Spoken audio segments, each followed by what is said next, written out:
한눈에 봐도 상황이 심상치 않습니다. 배낭을 맨 채 엎드려 있던 여성. 옥상에 출입하는 사람들이 잘 들여다보지 않는 장소에서 발견된 여성은 이미 숨진 상태였습니다. 목에만 좀 집중적으로 상처가 있었다는 것을 인지를 했죠.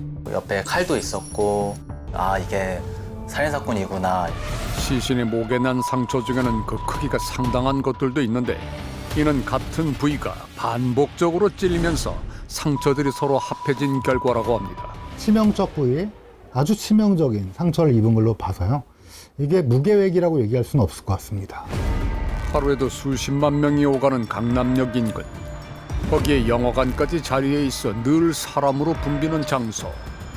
그런 곳을 대담하게 살인 무대로 택한 이는 대체 누구였을까? 이것은 체포 당시 남성을 촬영한 사진입니다. 마치 웃음을 참는 듯한 표정이 크는 당시 24살의 최영민입니다. 네, 안녕하세요. 저는 2018년도 수능 만점자 뇌의과 사건 당시 명문대 의대에 다니는 본과 4학년 재학생이던 최영민. 최영민에게 잔혹하게 살해된 이는 그의 여자친구인 당시 24살 정지수 씨였습니다. 그날 체포된 직후 묘한 표정으로 살인을 자백한 최영민은 범행의 동기를 여자친구와의 관계 파탄 때문이라고 밝혔습니다. 범행 당일 그가 한 최초의 고백은 한 경찰의 손글씨로 기록이 됐는데 자신은 원치 않았는데 피해자가 이별을 고집했다는 내용입니다. 그 이별 후엔 파탄이 예정돼 있다. 여자친구의 부모님이 소송을 예고했다. 그 때문에 가출한 상태였다는 지수 씨. 대체 최영민은 무슨 얘기를 하고 있었던 걸까? 아이 눈빛만 봐도 이제 알잖아요. 며칠 전부터 좀 이상했는데 엄마 할 얘기가 있는데 정말 비밀이에요. 뭔데? 혼인신고했어요. 부모님 모르게 혼인신고를 했던 겁니다. 두 사람이 교제를 시작한 지 53일째이던 지난해 4월 16일의 일이었습니다. 혼인신고서에 적혀있던 증인은 최영민의 부모였습니다. 만난 지 53일 만에 혼인신고를 한 이유는 무엇이었을까? 혼인 계약이라도 해두고 싶다고 피해자가 이야기했습니다. 우리끼리의 사랑의 징표 같은 하나의 약속 같은 것이었습니다.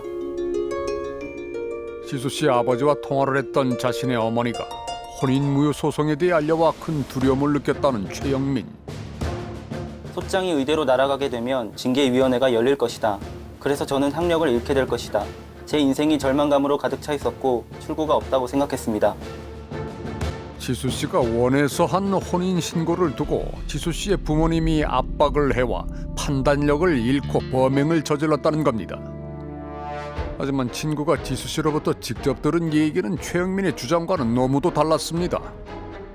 후회된다. 이렇게 서울 비싼 동네에서 피부과 크게 개원할 수 있도록 경제적으로 지원받길 원했어라고 말을 했었어요. 제가 느끼기로는 속아서 한 걸로 느껴졌어요.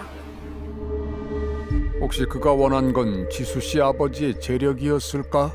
지수 씨가 혼인신고 사실을 부모님께 털어놓은 일을 두고 전화로 화를 냈다는 최영민. 그 스트레스를 견디지 못한 지수 씨가 그와 통화 도중 를 했다고 합니다. 최영민에게 연락했다는 지수 씨의 부모님.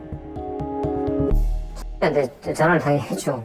최 씨가 법적 보호자로 되어 있으니 와주면 안 되겠는데 내 사정이 이러니. 그러니까 차분하게 예 선생님. 하지만 그는 오지 않았습니다. 다음 날 있을 수업에 가지 않으면 유급이 된다는 말을 끝으로 지수 씨의 연락처까지 차단해 버렸습니다. 이후 지수 씨는 혼인무효 소송을 진행하는 일에 동의했다고 합니다. 그런데 그로부터 6일 뒤인 4월 28일부터 다시 연락을 해왔다는 최영민. 이후 그와 몇 차례 통화를 한 지수 씨는 그 길로 최영민을 따라 나섰습니다. 최영민에겐 어떤 각오가 있었을까? 고인은 무슨 약속을 믿었을까? 사건 발생 6일 전 재회한 두 사람. 이날 이후 지수 씨는 모텔에서 지낸 걸로 확인됩니다. 그가 비틀거리며 써내려간 자필 진술서를 보면 집을 나온 지수 씨와의 사이에도 또다시 파탄 분위기가 보여 범행을 결심했다는 겁니다. 가해자가 내어놓는 그 설명들을 모두 받아들인다라고 한다면 사실 범행 장소는 그 옥상이 아니라 호텔 방이었어야 해요. 그 심리적 격동, 격정이 일어나는 장소에서 범행이 일어나는 것이 맞는 거죠. 그의 말은 충동적이고 감정적이지만 그가 남긴 흔적은 치밀하고 계획적이었습니다. 마트와 잡화점에서 칼과 청테이프를 구매한 최영민은 그 속내를 배낭 안에 숨긴 채 치킨을 사들고 지수 씨를 찾아갔습니다. 그로부터 2시간 30여 분 뒤 두 사람은 함께 모텔방을 나섰습니다. 그들의 행선지는 사건이 발생했던 강남역 인근의 건물 옥상. 버스로 이동하는 내내 최영민은 살해 방법도 검색했다고 합니다. 최영민은 내내 범행의 이유로 지수 씨가 이별을 고집한 점을 강조합니다. 이별하면 소송이 이어질 게 뻔하고 그 경우 파탄이 예정돼 있어 함께 세상을 등지려 했다는 겁니다. 지수 씨는 최영민과의 대화에서 그를 비난하거나 채권하지 않았습니다. 늘 그를 다독이고 또 위로합니다. 게다가 직접 부모님을 설득해 혼인무효 소송을 미루게 했던 지수 씨. 실제로도 소송은 전혀 진행된 바가 없습니다. 계속 자기가 피해자한테 그런 살인이라는 행위를 하게 된 그 배경에는 뭐 피해자 아버지의 어떤 되게 무서운 혼인무효 소장을 보내가지고 자기를 의대에서 제치시키려고 한다든가 또 이상한 시나리오를 그때 실어놨습니다. 맞죠? 최영민은 지수 씨 아버지가 음식을 먹는 동영상을 본 적이 있는데 그 모습이 너무 무서웠다고 진술하기도 했습니다. 수신하시려고 하신 겁니까? 수능 만점을 맞았던 엘리트는 나이 같은 핑계만 대고 있습니다. 난 이렇게 판단을 제대로 할 수 없을 정도로 뭔가 심신이 미약했어. 지능적인 진술처럼 보이기도 하고요. 세상 물정을 모르고 공부만 하는 것과 자기에게 얼마나 이기적이냐는 굉장히 다른 문제일 수 있어요. 강남 의대생 살인 사건. 그 안엔 미숙함이 존재하지 않습니다. 지난해 12월 20일 1심 판결이 있었습니다. 이날 재판부는 살인 혐의로 기소된 최영민에게 징역 26년형을 선고했습니다. 문제는 그에 대한 전자발찌 부착 명령과 보호관찰 명령을 기각했습니다. 정말 그가 수능 만점자 출신의 명문대 의대생이라는 점이 판결에 영향을 미쳤을까? 판결문엔 적혀있지 않지만 말로 그 판결을 선고하면서 했던 말이 있습니다. 나중에 이 가해자가 사회에 돌아와서 사회에 기여할 것도 고려하고 아니 이런 잔혹한 가해자의 사회에 어떤 기여를 우리가 무슨 기여를 지금 우리가 기대를 하고 전문가들이 주목한 건 범행 전날에 대한 최영민의 진술이었습니다. 그날 갑작스레 지수 씨가 있던 모텔방을 찾아왔던 그는 고인과 나눈 그날의 대화에 대해서 상세하게 설명했습니다. 피해자가 저에게 옛날에는 평민이 귀족을 건드리면 누나를 파냈다라는 말을 했습니다. 이 말이 계속 제 머리에 맴돌았습니다. 제게 탈출구가 없었기 때문에 가장 최근에 저를 모멸감을 주었던 피해자를 죽이고 싶었습니다. 실제 최영민은 끔찍한 방법으로 그 분노를 표출했습니다. 눈을 감기라고 하는데 눈이 감기질 않아요. 눈을 찔러놔서 이 눈꺼풀이 이렇게 감기질 않아요. 이게.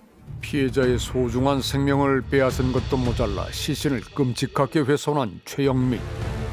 그 이유로 내놓은 것이라곤 고작 모멸감이 전부였습니다. 이 사람이 가장 분노했던 지점은 무엇일까를 계속 염두에 두고 자료를 봤는데 딱 거기서 걸리더라고요. 모욕감. 근데 여전히 의문이 남습니다. 비극의 시작이 된 혼인신고가 서둘러 진행된 이유는 뭘까? 우리는 사건 수사 기록에서 실마리를 찾아보기로 했습니다.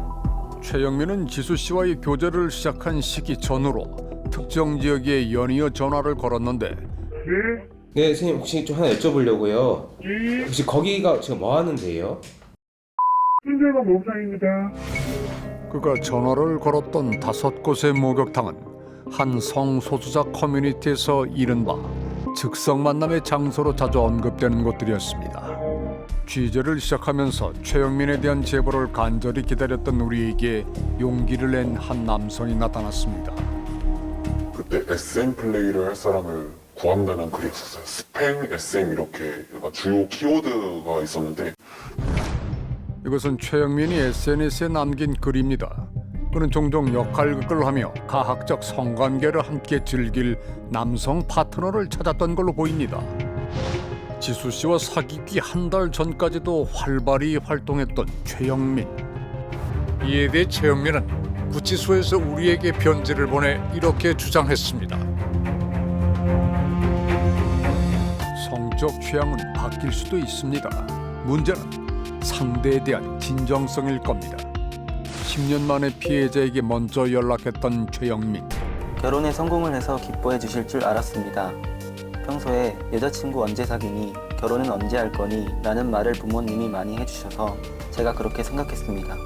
너 왜 여자 안 만나? 왜 여자 없어? 나도 여자 하나 만들어 볼까? 이런 식의 표현들, 대화들이 마치 옷이나 뭐 신발이나 이런 것처럼 남에게 과시하고 이용할 대상, 이렇게 좀 많이 읽혀져서 매우 참 안타까웠습니다.